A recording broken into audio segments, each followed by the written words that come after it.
अल्लाह इंसान को सिर्फ गुनाह पर नहीं बल्कि उसकी छुपी हुई नीयत और चालाकी पर भी पकड़ लेता है।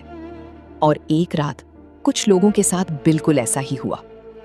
अरब के जुनूबी इलाके यमन में कुछ भाई रहते थे। उनके वालिद का एक बहुत बड़ा बाग था, फलों से भरा हुआ। उनके वालिद का एक अजीब मगर खूबसूरत कानून था।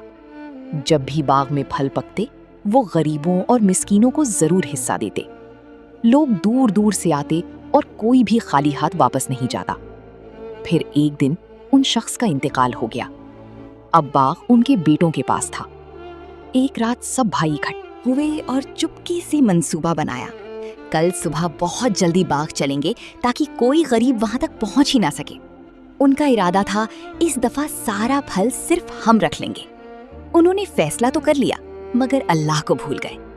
उसी रात जब सब सो रहे थे, अल्लाह का हुक्म आया। आसमान से ऐसी आफत नाजिल हुई कि पूरा बाग तबाह हो गया। सुबह जब वो भाई खुशी खुशी बाग की तरफ चले, दूर से देखकर रुक गए और कहने लगे, लगता है हम गलत जगह आ गए हैं। मगर जब करीब पहुंचे तो सच समझ आया, नहीं, ये तो हमारा ही बाग है जो अब बिल्कुल बर्बाद हो चुका है। तब उनमें से एक ने कहा, मैंने तुम्हें नहीं कहा था कि अल्लाह को याद करो। अब सबको अपनी गलती का एहसास हो चुका था। वो कहने लगे, बेशक हम ही जालिम थे। ये वाकया कुरान में बयान हुआ है ताकि इंसान समझ ले, नेमत सिर्फ मेहनत से नहीं, अल्लाह की रहमत से मिलती है।